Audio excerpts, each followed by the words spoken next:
Welcome to our channel सदका जारिया। Video शुरू करने से पहले आपसे रिक्वेस्ट है, प्लीज़ चैनल को सब्सक्राइब कर लीजिए और बेल आइकन को प्रेस कर लीजिए। नहमदुहु व नुसल्ली अला रसूलिहिल करीम, अम्मा बाद फ़अऊज़ु बिल्लाहि मिनश शैतानिर रजीम, बिस्मिल्लाहिर रहमानिर रहीम। रब्बि इश्रह ली सदरी व यस्सिर ली अमरी वहलुल उक़दतम मिन लिसानी यफ़क़हू क़ौली। रब्बि ज़िदनी इल्मा, अल्लाहुम्मा फ़क़्क़िहना फ़िद्दीन। अस्सलामु अलैकुम व रहमतुल्लाहि व बरकातुहू। जैसा कि आप सभी को मालूम है कि रमज़ान अपने इख्तिताम को है और ईद आने वाली है, तो आज हम देखेंगे कि ईद उल फ़ितर की क्या क्या सुन्नतें हैं और ईद के दिन को किस तरह से मनाना चाहिए। ईद के दिन करने के काम। ईद चूँकि इस्लामी त्यौहार है तो रसूलुल्लाह सल्लल्लाहु अलैहि वसल्लम ने हमें इसको मनाने का तरीका भी बता दिया है। तो अहादीस की रोशनी में हम देखते हैं कि हमने क्या क्या काम करने हैं। ईद के दिन रोज़ा रखना मना है। किसी किस्म का कोई भी रोज़ा, चाहे आप सोमवार या जुमेरात का सुन्नत का रोज़ा रखते थे, लेकिन ईद के दिन रसूलुल्लाह सल्लल्लाहु अलैहि वसल्लम ने रोज़ा रखने से मना फरमाया है। ईद के रोज़ तकबीरात बुलंद करनी चाहिए और ईद के दिन से पहले यानी चांद रात से ही तकबीरात बाज़ारों में, मस्जिदों में, घरों में बुलंद कर देनी चाहिए। इसके अलावा तकबीरात खुद भी पढ़ें और दूसरों को भी इसकी तरगीब दें। अगर खुद तकबीरात ना पढ़ सकें या किसी को याद नहीं है, किसी सीडी पर, किसी ऑडियो में इसको घर में चला लें ताकि दूसरों को भी याद हो सकें। तो कसरत से ईद के रोज़ तकबीरात बुलंद करनी चाहिए। सदका फ़ितर ईद से एक रोज़ पहले यानी नमाज ईद से पहले पहले अदा कर देना चाहिए और सदका फ़ितर हर मुसलमान पर फ़र्ज़ है, जिसने रोज़ा रखा है या रोज़ा नहीं रखा। नमाज ईद से पहले पहले अगर कोई बच्चा पैदा होता है तो उस पर भी सदका फ़ितर लाजिम है।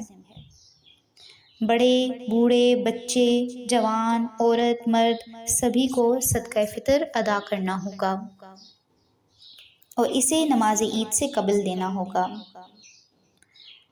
सदका फ़ितर रमज़ान में हमसे होने वाले लग़वियात का अज़ाला है, यानी अगर हमसे कोई छोटी मोटी भूल हो गई है या हम लग़वियात में मशगूल रहे हैं तो ये सदका उस चीज़ का अज़ाला होगा।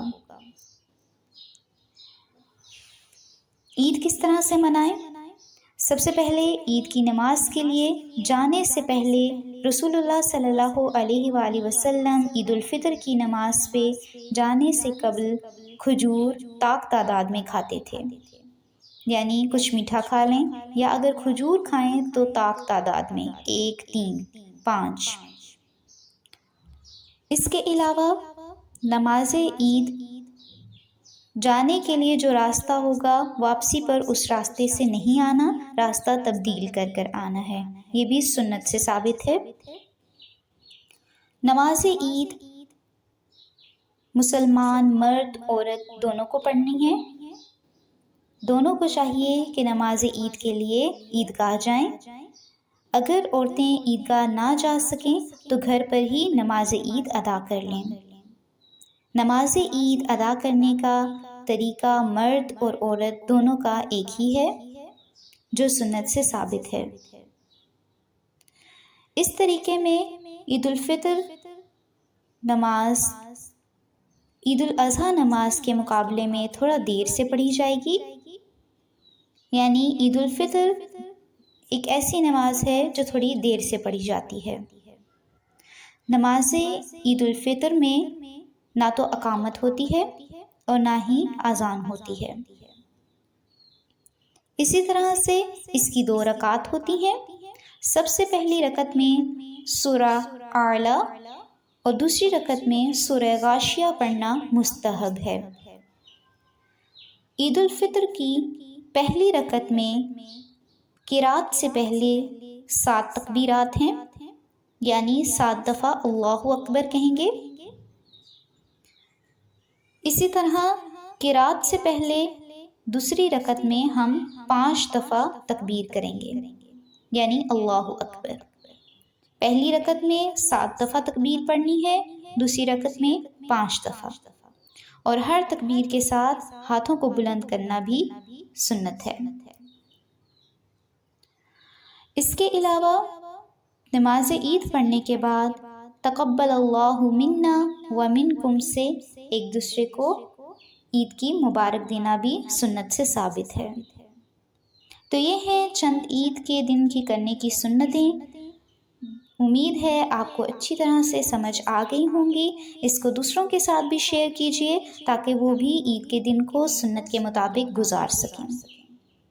آپ کو تکبیرات کا لنک ڈسکرپشن میں دے دیا جائے گا، جہاں سے آپ تکبیرات خود بھی سن سکتے ہیں اور دوسروں کو بھی اس کا لنک شیئر کریں تاکہ وہ بھی عید کے دن تکبیرات کو سنیں اور دوسروں کو بھی یاد کروا سکیں۔